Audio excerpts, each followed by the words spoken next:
Που παραβρεθήκατε σήμερα στην εκδήλωση της ομάδας για την έναρξη της σεζόν 18-19. Εκ μέρους της διοίκησης ένα ευχαριστώ σε όλους. Η ομάδα φέτος ξεκινάει με αρκετά όνειρα και φιλοδοξία για τη σεζόν 18-19. Την περσινή χρονιά η ομάδα τερμάτισε στην 6η θέση. Είχε τη μεγάλη επιτυχία με την κατάκτηση του πρωταθλήματος της ΚΑΠΑ 20. Δείγμα το ότι οι ακαδημίες δουλεύουν σε αρκετά καλό επίπεδο πράκτος, το δίνουν και τα αποτελέσματα. Και φέτος η ομάδα συμπληρώνει 40 έτη από την ίδρυσή του 1978. Τα τελευταία 20 χρόνια σχεδόν είναι ενελιπώς εθνικές κατηγορίες, με αρκετά μεγάλες επιτυχίες, με άνοδο στην Α2, 7 έτη συναπτά στην Α2 κατηγορία, τα τελευταία 4 χρόνια στην Β' Εθνική. Φέτος η χρονιά ξεκινάει με όνειρα και φιλοδοξίες και δείχνει η διοίκηση τόσα χρόνια η οποία στηρίζει την ομάδα και κρατάει το Λαγκαδά σε ένα υψηλό επίπεδο όσον αφορά το αθλητικό του. Όσον αφορά τον αθλητισμό στο Λαγκαδά, δείχνει ότι αγαπάει την ομάδα, τον τόπο και θέλουμε να πάει η ομάδα όσο δυνατόν ψηλότερα γίνεται. Σίγουρα βέβαια δεν θα μπορούσε η ομάδα να κάνει αρκετά πράγματα αν δεν είχε κοντά της, πέρα από την συμπαράσταση του κόσμου, δεν είχε και κάποιους χορηγούς. Όπως είναι η ΕΝΕΤ, η οποία είναι χρυσός χορηγός φέτος για τη χρονιά 18-19, η εταιρεία Martin, του κ. Μαρτινίδη, η οποία είναι αργυρός χορηγός, όπως και η εταιρεία εμπορία ανταλλακτικών αβοκάτος, που είναι ο χάλκινος χορηγός. Ξεκινάμε μια καινούργια προσπάθεια που νομίζουμε ότι θα πρέπει να είναι πρωταγωνιστική, γι' αυτό και δεν θα το κρύψουμε, ότι η ομάδα οφείλει να πρωταγωνιστήσει και πιστεύω ότι θα πρωταγωνιστήσει. Κάναμε κάποιες ποιοτικές προσθήκες και σε συνδυασμό με το βασικό κορμό που είχαμε τόσα χρόνια, νομίζω ότι είμαστε σε θέση και στη δυνατότητα να διεκδικήσουμε την άνοδο στην Α2. Οι προσθήκες αυτές νομίζω ότι δίνουν και μια οντότητα στην ομάδα. Αργότερα, λοιπόν, ο κ. Κώστας θα αναφέρει και τους προηγούμενους παίκτες που υπάρχουν και υπήρχαν στην ομάδα. Θέλω να πω ότι ήρθαν 3 παίκτες οι οποίοι είναι μέσα έχουν αγωνιστεί σε εθνικές κατηγορίες, έχουν αγωνιστεί στις εθνικές ομάδες και είναι καταρχήν ο Καμαριώτης ο Τάνος, ο οποίος είναι δικός μας παίκτης, ήρθε από εδώ, αγωνίστηκε στην εθνική εφήβων. Μετά τη διαδρομή στην Α1 με τα Τρίκαλα και στην Α2 με την Καρδίτσα, επιστρέφει σε εμάς να μας δώσει την οντότητα που χρειαζόμαστε.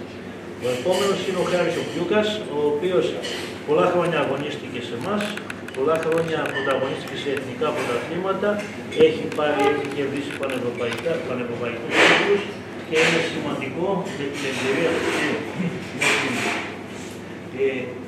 αξιοπιστία του ότι θα μας προδώσει και αυτό σε ένα επιπλέον στοιχείο για την προσπάθεια που κάνουμε. Τέλος, έχουμε φέρει φέτος και τον playmaker της Εθνικής Εφήβων που διακρίθηκε στη Λετωνία, τον Τζιρογιάννη τον Κωνσταντίνο, και πιστεύουμε ότι σε σχεδιασμό με τα υπόλοιπα παιδιά θα μπορέσουμε να πρωταγωνιστήσουμε.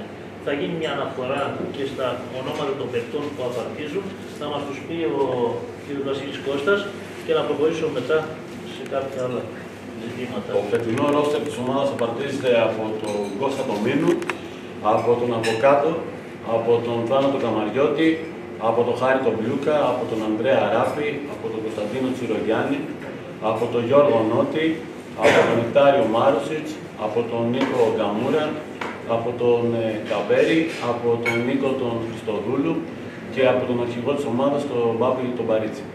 Απουσιάζει φυσικά ο Τάσο Πιλκούδης. Ο Τάσο Πιλκούδης που είναι φαντάρος, νομίζουμε όμως ότι σε λίγο που απολύεται θα μπορέσει να μας προσδώσει και τη δύναμη που χρειαζόμαστε κάτω από τα καλάθια. θέλω να πω ότι τίποτε από όλα αυτά δεν θα προχωρούσε αν δεν υπήρχε η προσφορά αυτών των τριών χορηγών κυρίως, καθώς επίσης και των υπολείπων, οι οποίοι μας βοηθούν και μας στηρίζουν στην προσπάθειά μας τόσα χρόνια. Καταρχήν να αναφερθώ και στην φιλόξενη γωνιά εδώ που βρισκόμαστε του κ. Μωρατίδη στο εστιατόριο Φέδρα. Επίσης υπάρχουν άλλοι χορηγοί, στους οποίους θα γίνει αναφορά αργότερα με φυλάδια, και να εξάρω τη μεγάλη προσφορά της ΕΕ, όπου μας έχει βοηθήσει αφάνταστα σε πολλά επίπεδα, και στο σημείο αυτό θα ήθελα λίγο ο εμπορικός διευθυντής, ο κ. Πρασάς, χρόνια φίλος της ομάδος, να μας έκανε μία δήλωση για τη συμμετοχή και την προσπάθεια που κάνει η ΕΕ κοντά και μαζί με εμάς. Με το Λαγκαδά είναι ιδιαίτερη σχέση. Η ομάδα είναι μια πολύ αγαπημένη ομάδα και δική μου, αλλά και της εταιρείας. Η εταιρεία μας είναι 7η χρονιά συνεχόμενη χορηγός του Ερμή Λαγκαδά, και αυτό δείχνει ότι υπάρχει κάτι το οποίο έχει παρελθόν, έχει παρόν και σίγουρα θα έχει και μέλλον. Η εταιρεία μου γενικότερα είναι αρρωγός σε αθλητικές οικογένειες της Βορείου Ελλάδος, και στο μπάσκετ και στο ποδόσφαιρο, αλλά και σε κάποια άλλα αθλήματα. Σίγουρα με τον Λαγκαδά είναι η πιο παλιά συνεργασία, και μάλιστα δεν στηρίζεται μόνο σε οικονομικό επίπεδο, αλλά και σε προσωπικές σχέσεις. Άλλωστε και οι αθλητές του Ερμή Λαγκαδά εργάζονται στην ΕΕ.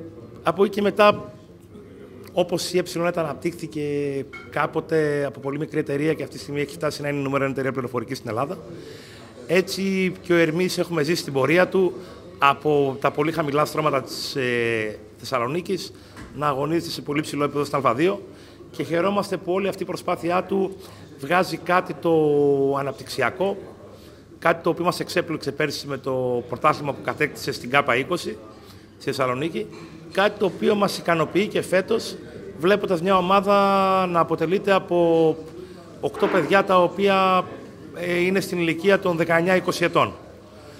Να ευχηθούμε καλή επιτυχία στον Ερμή στο δύσκολο πρωτάθλημα της Β' Εθνικής.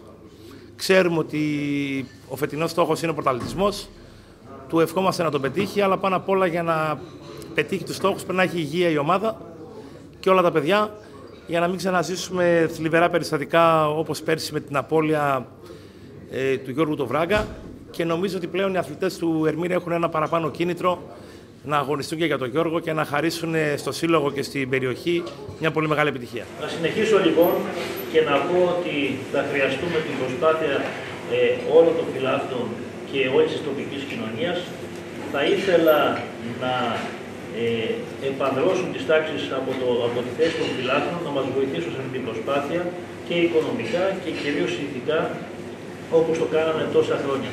Νομίζω ότι είναι πολύ σημαντικό να ξαναεμφανιστεί η έδρα στο Λαγκαδά, και αυτό βέβαια θα δώσει και τη δυναμική και την όθηση που χρειάζεται στους παίκτες για να προχωρήσουμε παρακάτω. Θα προχωρήσω και θα πω επίσης ότι Παρασκευή και Σάββατο διοργανώνεται το τουρνά προς τη μνήμη του Δήμου Γεωργιούδη. Είναι ένα τουρνά που είναι το μακροβιότερο στην Ελλάδα. Είναι 37 συναπτά έτη, ανελιπώς.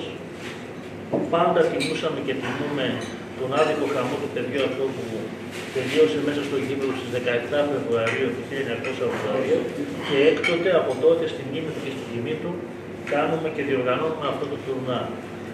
Έχουν περάσει πολλές ομάδες και φέτος θα αγωνιστεί ο Μακεδονικός με το ΒΑΟ και το Ζέφυρο, καθώς επίσης και εμείς. Αυτό είναι Παρασκευή και Σάββατο, έχει αναρτηθεί στα blog το πρόγραμμα των αγώνων, και πιστεύουμε ότι με αυτό το τουρνά συνεχίζουμε και διατηρούμε στη μνήμη μας τις μεγάλες στιγμές, όπως τιμούμε τους αθλητές που πέρασαν από κοντά μας.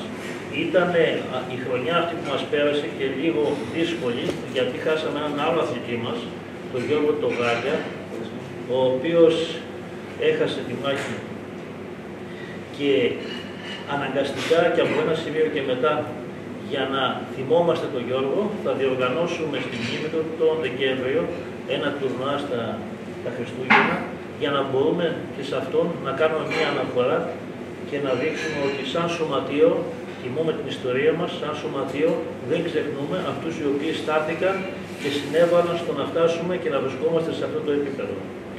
Σας ευχαριστώ θερμά, ευχαριστώ τους αθλητές που παραβρέθηκαν σε αυτό το γεύμα σύσφυξη των σχέσεων. Πιστεύω να ανταποκριθούν στις προκλήσεις, πιστεύω να ανταποκριθούν στις προσδοκίες μας και νομίζω ότι το αποτέλεσμα στο τέλος της χρονιάς θα μας δικαιώσει. Και πάλι ευχαριστώ. Φέτος οι στόχοι της ομάδος παραμένουν όπως κάθε χρόνο για τα δεδομένα του Ερμή πολύ υψηλοί. Πάντα θέλουμε το κάτι καλύτερο. Πάντα θέλουμε να βάζουμε και τους νέους αθλητές μέσα στην ομάδα και από εκεί πολλοί συναθλητές μας θα προχωρήσουν όπως και τα παλιότερα χρόνια σε υψηλότερες κατηγορίες. Πολλοί συμπαίκτες φετινοί έχουν περάσει και από τα ψηλά σαλόνια.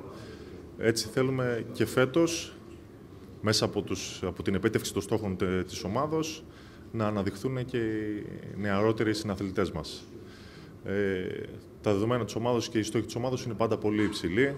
Φέτος ευελπιστούμε πρώτα απ' όλα να έχουμε την υγεία μας όλοι, να μην έχουμε τραυματισμούς και εννοείται να πάμε στο υψηλότερο σκαλί. Τώρα το επόμενο διήμερο θα έχουμε εκ νέου το τουρνουά για τον κύριο Γεωργούδη. Ένα τουρνουά έτσι που είναι πάνω από 30 χρόνια. Θέλουμε πάντα και τον κόσμο μας δίπλα, να δει τις νέες δυνατότητές μας, να μας στηρίξει, να καταλάβει την προσπάθειά μας και ελπίζουμε να τον ευχαριστήσουμε αρχής γενομένης από το τουρνουά και να είναι δίπλα μας όλη τη χρονιά. Ναι, καταρχήν να ευχηθώ εν ώψη της νέας χρονιάς, η οποία ξεκινάει την επόμενη εβδομάδα, υγεία πάνω απ' όλα, να είναι οι παίκτες καλά, να μην έχουμε τραυματισμούς, να είναι υγιείς, να προσπαθήσουμε όλοι μαζί να εκπληρώσουμε τους στόχους της ομάδος, οι οποίοι είναι υψηλοί για φέτος. Τώρα το που μπορούμε να φτάσουμε αυτό θα το δείξει η προσπάθειά μας. Και να αναφερθώ και στο τουρνουά, είχε αναφερθεί και ο Γενικός Αρχηγός πριν από λίγο, είναι το μακροβιότερο όντως τουρνουά που γίνεται στην πόλη μας. Τιμούμε τον άδικο χαμό του αθλητή μας. Ο ΒΑΟ, ο Ζέφυρος, ο Μακεδονικός είναι οι ομάδες οι οποίες μας τιμούν με την παρουσία τους και ευχόμαστε να γίνει ένα καλό τουρνουά από όλες τις απόψεις για να τιμηθεί όπως πρέπει αυτό το ατυχές συμβάν που έλαβε χώρα στο γήπεδό μας.